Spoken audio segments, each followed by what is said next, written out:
Hey guys, Lewis here from thelanguagescientist.com, and in today's video I'm going to do a Russianpod 101 review. So I'm going to review the Russianpod101.com website for learning Russian, and I'm going to be answering multiple questions. First of all, is it worth it? Can you get fluent in Russian using just Russianpod101.com? Like if you were to use only Pod101.com, can you get fluent with that, and how long is it going to take?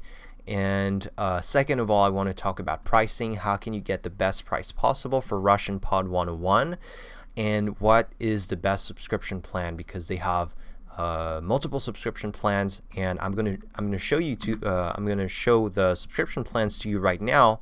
If you click on the link, there's a link in the description of this YouTube video. You will be led to this pricing page here with a discount applied.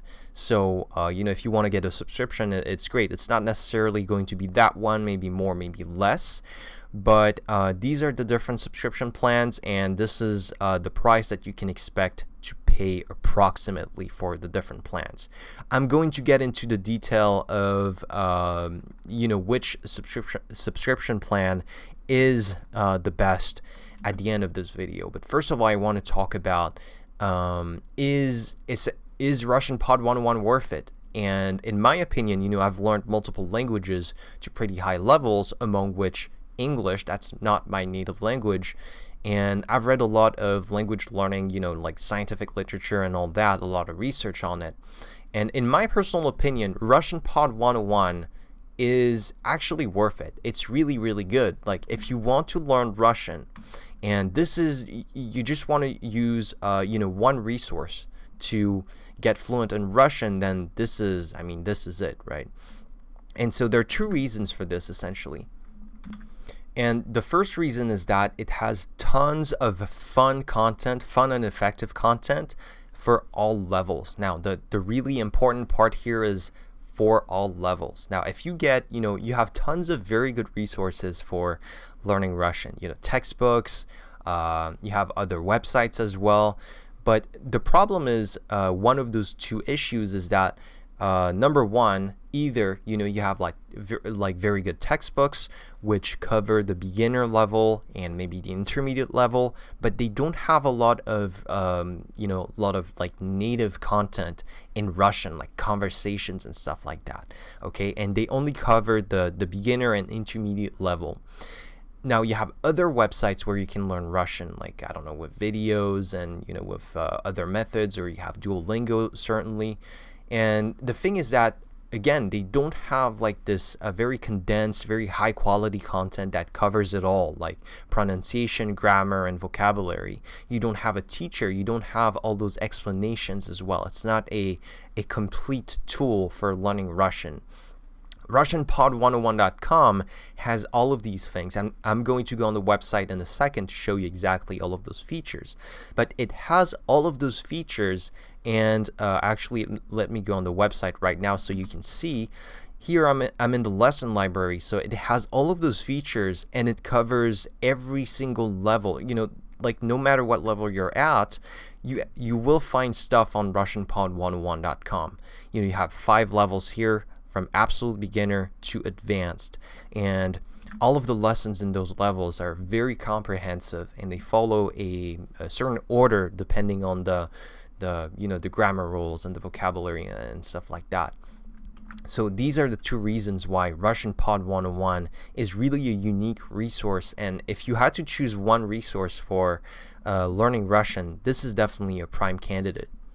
Alright, so I'm going to show you what a typical lesson in Russian Pod 101 actually looks like. And this is a typical lesson here, and the title is Don't Be Too Predictable in Russia. And as you can see, there's a dialogue here in Russian. You can get the English translation as well. And oh yeah, now I think I forgot to mention it, but there's actually a smartphone app as well for Russian Pod 101 that you can download, and you will get access to all of the lessons. Plus, you will get also the audio lessons that you can consume offline. So this is really great. So back to the lesson here. Don't be too predictable in Russia. That's the name of the lesson. and you have a big play button here. Now, what you need to understand is that Russian Pod 101 is called Russian Pod 101 because it's Russian Podcast 101. So the main part, sort of the star of the show, I'm not sure how you would say that in English, but yeah, the start of the show is the podcast here. This is going to last anywhere from, it kind of depends, 15 to 25 minutes. But if you press here, you will have the entire lesson, the dialogue, the vocab, the grammar, and all of the, the teachers speaking. You will get that just in audio format, and you can consume that on your smartphone when you're offline as well. So every single lesson is based around a dialogue in Russian. You have the English translation as well, which is going to be played, in the audio as well in the podcast version. And essentially, it's not just a lesson. You don't just have a dialogue like in Pimsleur, for example. You will get detailed explanations from teachers. So typically what happens is that every lesson has one or two native Russian speakers that are going to have a conversation, and you also have one or two, well, usually one guy, like an American guy, for example, who is bilingual, and he is going to explain all of the, the pronunciation, the grammar, and the vocabulary concepts in the dialogue and in the lesson, as well as cultural points. So this is essentially what this is what it is. Now, some additional stuff as well. There are some additional things that are pretty nice. You can, what I want to show, yeah, you have a write-up. You have all of the notes from the lesson if you want to, review them after listening to the lesson, or you can also download a PDF here with all the, the lesson notes and all that. You can download the audio as well if that's your thing, and yeah, that's essentially it. So it's a very, very comprehensive lesson. It takes about 15 to 25 minutes if you listen to the podcast version of the lesson. Now, I'm going to show you sort of the more global outline, like they call them pathways. So I'm in the library here, and there are multiple pathways. So here I'm set on upper intermediate, and you will see that there is a recommended upper intermediate pathway, which is the set of lessons that they recommend that I do to complete the upper intermediate pathway, the upper intermediate level. So if I go just below here, you'll see a bunch of like series with a bunch of lessons. There are hundreds of them, but I don't need to do them, just like that, just by clicking and browsing the library. It's just the order is not really there is no order, essentially. That's the entire library. They have a bunch of stuff. But what I would do is go on this pathway here, on the recommended pathway, and do all of the lessons. As you can see here, there are 5 different pathways. So if I go to intermediate, so now I'm on the page here, and I have another recommended intermediate pathway, which is, 50 lessons as well. So in total, let me look up my my notes. So you have 5 pathways, just to give you an order of idea of how long it's going to take to complete all of the levels from absolute beginner to advanced to the advanced level.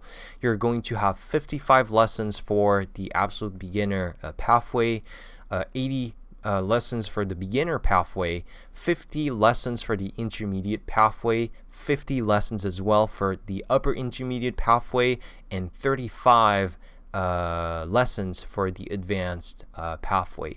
So this is a total of 270 lessons, which is, if you do them at a rate of 1 lesson a day, which is totally possible, because you can actually listen to the lessons, it's about 9 months. Okay, so I don't want to, to be honest, I don't want to lie to you and tell you that you will become advanced at the end. There's no question that you're not going to be at a native level at the end after completing all of the levels.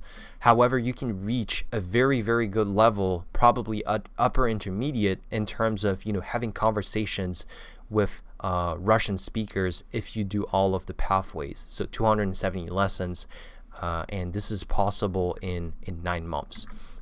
Now, I want to talk about something else that too many people actually just overlook in, on Russian Pod 101. So, every single lesson here has a bunch of vocabulary, and I think one of the contentions about Russian Pod 101 is that, well, you have a bunch of lessons and they teach you everything, but if you just do all of the lessons, the problem is that at some point you're going to forget the vocabulary, and vocabulary is the biggest part of language learning. So how do you retain the vocabulary that you learn in Russian Pod 101? Well, it's very simple.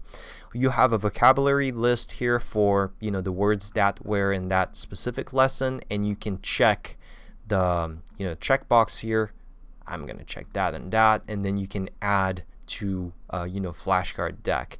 So Russian Pod 101 has this very nice feature. Well, it's not nice, it's actually crucial. You need to use this if you're going to use Russian Pod 101. So it has this crucial feature, which is that the words from the lesson, you can, check them and add them to your flashcards. And this is a flashcard interface. This flashcard system is a spaced repetition system. A spaced repetition system is it's a piece of software that has an algorithm that is going to make it so that the words that you learn are going to be you're going to get quizzed on them later in a few days or in a few months or even in a few years, depending on the progress that you've made on that word. You're going to be quizzed on that word. And so the goal here is that a spaced repetition system such as the flashcard system on Russian Pod 101 is going to help you to remember words in the long term, because when you think about it, the main challenge of vocabulary learning is not learning new words. It's retaining the words that you've already learned. And Russian Pod 101 does this beautifully by just having, every single new vocabulary word in the vocabulary section, and you can add them to your flashcard deck and then review them. Okay, so this is essentially vocabulary. Now, some people are also worried that Russian Pod 101 is not enough when it comes to learning pronunciation and speaking. And actually, this is not really true, because although you will not be, it is true that you will not be required to speak or anything. You don't have like a Russian speaker in front of you. In every single lesson you have, if you don't get like the basic plan, this is not available in the basic plan, but you will get this pronunciation tool here. So in the dialogue section, you have every single line of the dialogue, and you can record yourself. You can play the audio. I'm just going to play it. Миша, ты где? Я заняла нам места. Давай быстрее. Фильм начинается через 5 минут. All right. Now, let's just assume that you want to practice your pronunciation on, that sentence. You can just press here, voice recorder, and you can listen to the native speaker, or you can just record yourself just like that. And I'm going to stop it, and then you can compare your pronunciation with that of the native speaker and, your pronunciation just by clicking compare. Миша, ты где? Я заняла нам места. Давай быстрее. Фильм начинается через 5 минут. You can just record yourself just like that. And there you go. And I can go to, the next line and record myself. And I can just practice like that, just like, it's like a pronunciation drills, I suppose. You're listening and correcting your pronunciation every time. So the final thing I wanted to touch on is, I think a lot of people may be worried that by using Russian Pod 101, because it is mostly a, podcast based, learning method, you're not going to learn to write properly. And this is not actually true, because every single lesson has, talks about pronunciation and grammar and vocabulary, but especially in the beginning levels, you will talk about, the Russian alphabet and, how to write Russian and all of these things. So this is definitely something that is covered, and you don't need to actually worry about that. All right, so now I want to talk about the about pricing and the different subscription plans in depth. So let's go on the website here. I'm going to go to the pricing page, and once again, there is a link in the description of this YouTube video where you can access this page here. And if you click on the link, you will have a discount automatically applied to Russian Pod 101 if you want to get a subscription. Now there are 3 plans: basic, premium, and premium plus. I would not recommend getting basic simply because basic does not have the line-by-line audio dialogue, meaning that if you go on the lesson page here, you will not get this. Like, you can't replay the audio, you can't record yourself and compare your pronunciation with a Russian speaker, which is, in my opinion, this is huge here. This is pretty good value. So don't get the basic plan, get the premium plan. The premium plan is good. This is what most people should get, because you get all of the features that I have outlined in this video, and you're not limited at all. Now the premium plus plan, I'm kind of I think like some people should get it, and let me explain to you what it is. So premium plus is almost the same when compared with premium. The only thing that you get is here, one-on-one learning, which is a bit misleading, I guess, but what it does is that you have access to a teacher. It's one-on-one access to a teacher, personalized learning program, ongoing professional assessment, assignments. So you're not actually going to talk with a Russian speaker on Zoom or anything, but what's going to happen is that if you go on the website, here in the lesson library, I don't know if I have it. It's not appearing. Let me go to the dashboard. I think I'm going to be able to show you that feature. So actually I don't have that feature because, I didn't pay for the Premium Plus plan. But essentially what you'll get with Premium Plus, which is quite a bit more expensive, it's probably twice the price of Premium, depending on the kind of discount that you get. But what you get is that you have access, like written access. You can chat with a Russian speaker, and that person is going to be a sort of like your teacher, in the sense that you can ask that person questions, you can record yourself and send your recording to that person. They're going to give you feedback. That person is also going to tell you, what to do. That's what they mean by personalized learning program, depending on your difficulties and your goals as well. Ongoing professional assessment. This is to measure your progress. And finally, assignments. That person is going to assign you, like homework, depending on your needs and on your preferences. So this is essentially what you get. I feel like some people can get a lot out of it, especially if you want to have a lot of feedback, if you have a lot of questions about Russian, and you really want to have that person accessible to you. This is definitely worth it, because you will get unlimited access to that person, essentially. So that's for you to judge. But in my opinion, just get the premium plan if you're not sure. This is definitely good value here. Basic is just too limited. So that's basically it. This was a Russian Pod 101 review. I hope you liked the video, and I'll see you in the next one.